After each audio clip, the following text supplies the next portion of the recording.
Hey everybody, welcome to Average Guy Opinions. I'm your average guy, John Corelli. Um, Wanted to round out this Thanksgiving weekend. It's Sunday night. I've had 5 days off. I don't look any more well rested, and maybe I'm truly not any more well rested than I was when I started this break on Tuesday night, technically.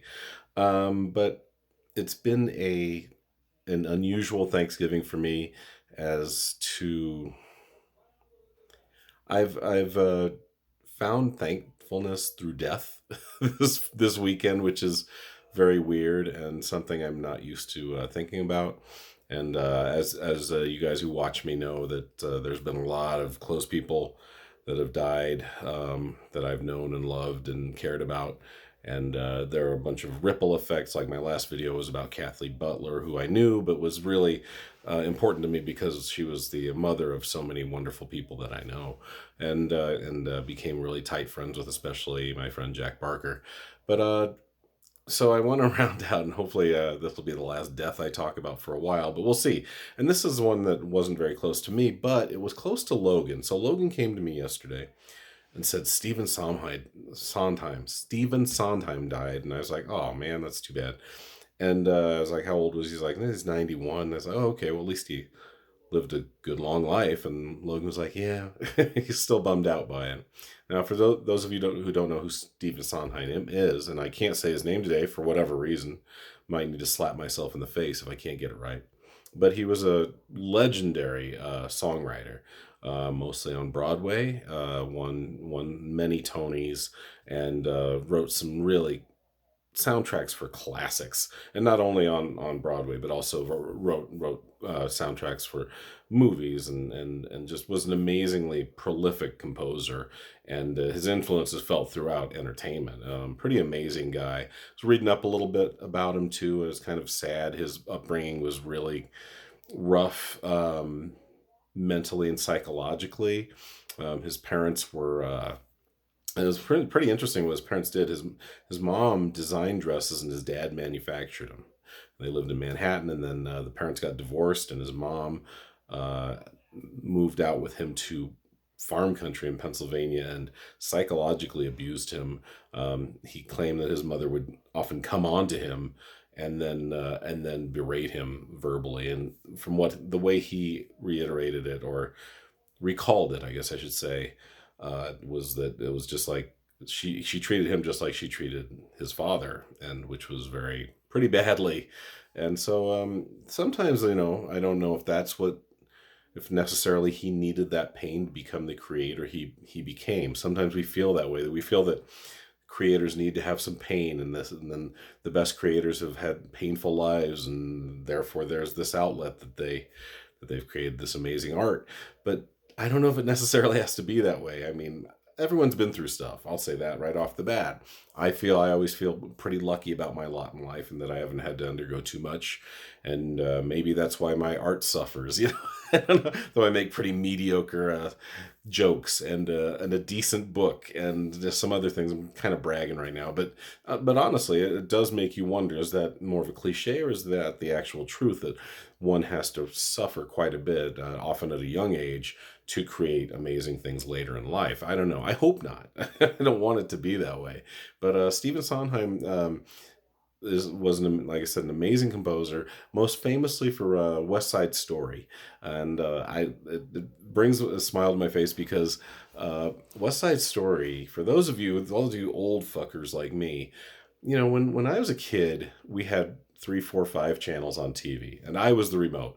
My mom or my stepdad usually said, "John, change the channel." I would go up and change the channel, and we had like a local channel, KWGN, and then we had CBS, NBC, ABC, PBS, and like one or two other. Maybe had seven if we were lucky, But it was very limited what you got to watch. We didn't have cable when I was a kid. We were, for one thing, we just didn't want to pay for television. It seemed really stupid, and back then, families still really kind of circled around the radio often. My mom and I would dance to 8 tracks of disco music. We were just having no TV night where we just listen to music, or not anything at all, or just read books, which I really would like to bring back. But I'm a weak ass father, and I haven't forced it upon my kids. But I probably should do nights like that.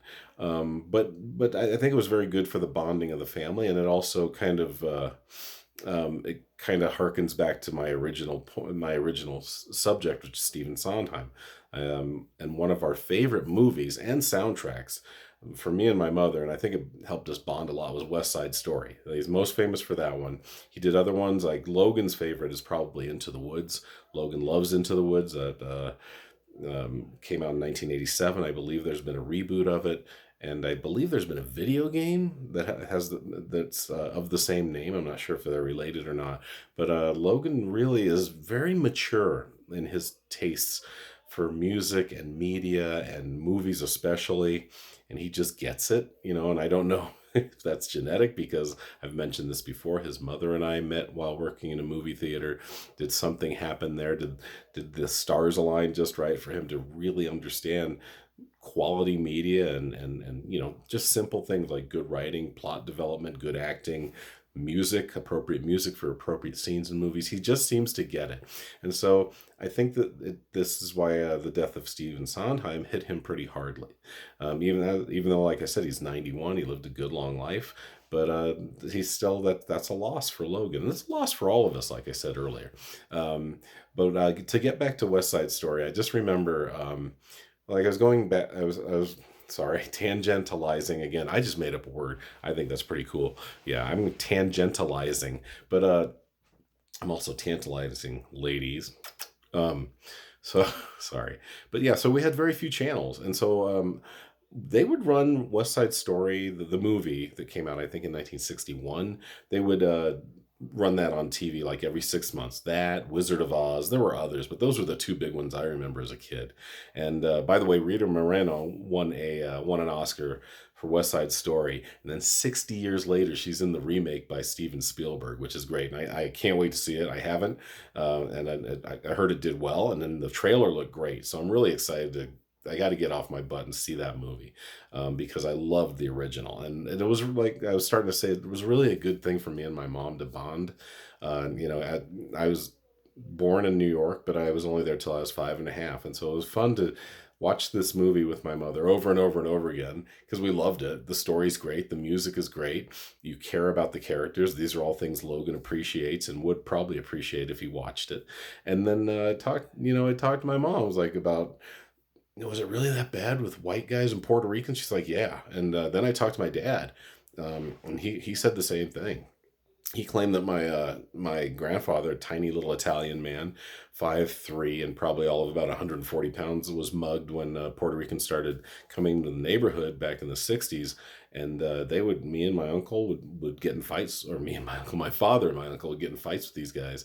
And my dad's told some pretty harrowing tales of like dropping M80s into lowriders as they cruise by, driven by Puerto Ricans and other Puerto Ricans. And so some stuff. This was, West Side Story had a lot of reality to it, and that's probably why it was so popular. Of course, the soundtrack by Sondheim was amazing. It's I can name the songs off the top of my head oftentimes. I look to live in America, Tony. Uh, of course, in the Jets and Be Cool. The great stuff. And I don't think I have it anymore, which bums me out. But that was another beautiful thing about West Side Story, and maybe this harkens to Sondheim and therefore Logan being born, is both my ex-wife and I had the soundtrack on vinyl, not only the movie soundtrack, but also the play soundtrack. They sounded different, but the songs were all the same. They had just different people that were doing the play, different actors and actresses on the Broadway play versus the Hollywood movie. So amazing stuff, though.